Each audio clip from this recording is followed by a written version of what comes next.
One of the things that I really love in games is when it lets you build an engine. It lets you construct it in your own way with your own strategies and then unleash that engine and reap the benefits. And the game I'm talking about today definitely allows you to do that. And it is Space Base.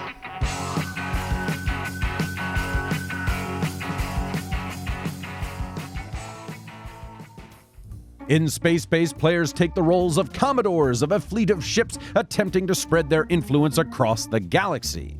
Each player starts with 12 ships docked at their space station, ready to be deployed. On your turn, you'll roll both dice and choose either to use each of them individually or sum them together to activate your ships. You'll then allocate your dice to one or two of your ships in your station and take the benefit in the blue section of your ship card. The benefit can be either credits, income, or victory points. Some ships even have abilities that can be activated when the dice are allocated to them. While the active player is gaining benefits from the blue section of their ships, all the other players can likewise allocate the active player's dice to their own ships, only they receive the benefit of the ships that have been deployed. In the second phase of a player's turn, they can now spend the credits they've earned to buy a single ship or colony from the display. Pay the credits and place the card into the slot indicated. Then you take the ship that was previously in that location and deploy it by turning it upside down and tucking it underneath. Ships docked at your station will activate on your turn, and ships that have been deployed will activate on your opponent's turns. Many of the ships as well as the colony cards will earn you victory points, and when any player reaches 40 victory points, the round will end, and whichever Commodore has the most points will be the finest, most upstanding Commodore to ever manage a fleet of spacecraft. So there have been a couple of games that are very similar to this style of gameplay. We got Machikoro was, I believe, the first one that did it. We got games like Valaria Card Kingdom that has the same concept. Everybody has their stuff, your person rolls the dice, and everybody gets to use that dice for whatever they can activate on their turn.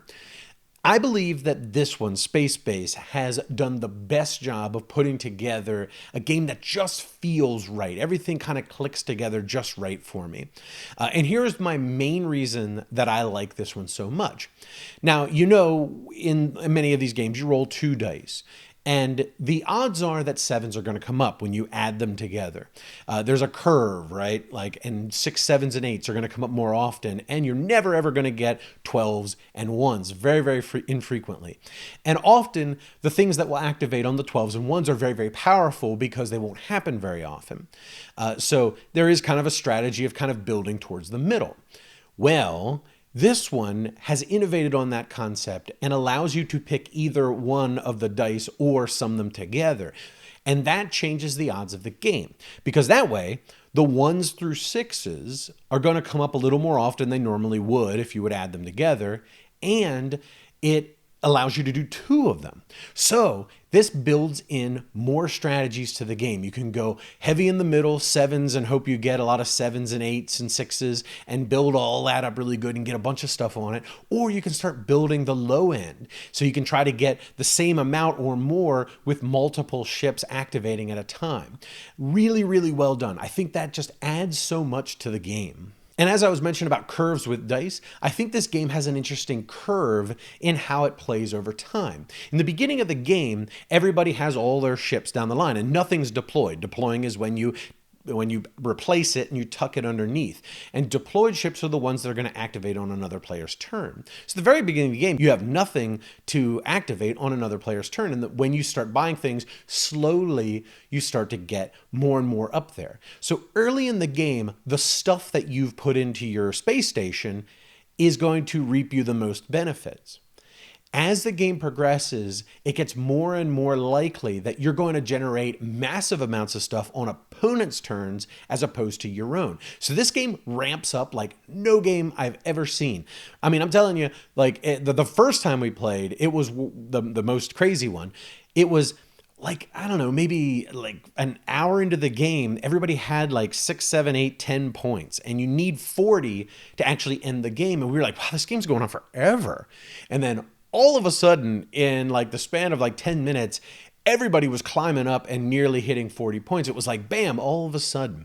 So this game ramps up crazy by the end. And it's interesting how it flips from activating the blue stuff that goes on your turn and activating the red stuff that goes on other people's turn. That sort of becomes the weight of the game. All of the different things you've deployed. And thematically, it makes sense too, because stuff sitting at your space base is not going to be generating you any resources. It's going to be the stuff that's out doing the work, because whatever's working for a living is going to bring home the bacon, right? And something I mentioned in my last review, I reviewed gizmos, and I said I was a little tiny bit disappointed that there were no interesting powers on the cards. It was all just the basic stuff that you could do anyway. You could just do more of it or convert things.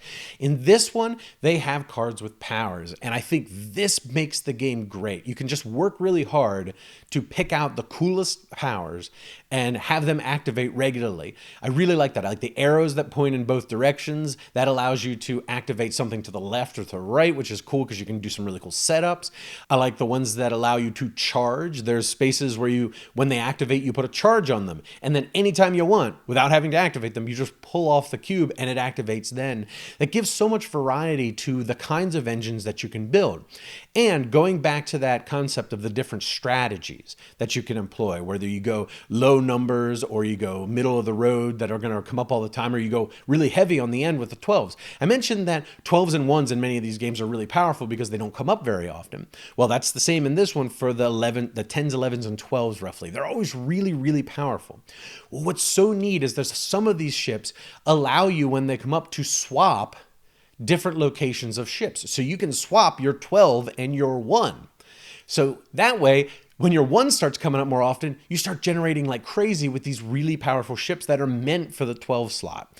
Such a neat concept. And it's like a very late game kind of thing, because those ships are kind of expensive to buy, so you need a lot of resources, and you won't have that until later in the game. So the whole game flows very well towards its end. But I do have one small issue with the game. I think for a dice rolling game, which is essentially you just roll the dice on your turn and see what happens, that is essentially what you're doing here. The game goes on for a pretty good amount of time. Thus far, with 4 players, I've never had it go less than an hour and a half, which seems like a pretty long time for a dice rolling game.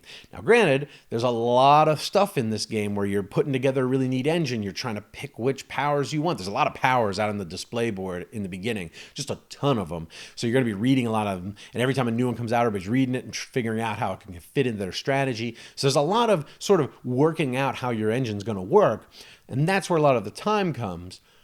And it doesn't feel like you wasted your time or didn't go on too long, but after we were finished, we're like, wow, holy cow, that took forever.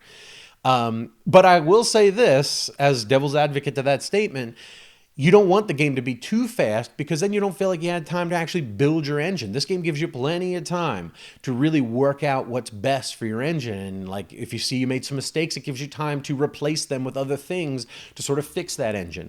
I think the game does a great job of taking this basic core game of dice rolling, everybody activates their stuff, and really bringing in some meat. There's some meat in this dice rolling game, and I like it a lot. I think it's a really fun game, and I'm throwing out Machikoro, and I'm throwing out Valeria Card Kingdom, and Space Base is taking its place on the shelf. Thanks so much, everybody. If you've enjoyed this video, please do us a giant favor by subscribing to the channel and clicking that wacky bell icon. If you're into board games, miniatures games, role-playing games, we have a bunch of audio podcasts you might enjoy. You can find those at thesecretcabal.com or on iTunes and Stitcher.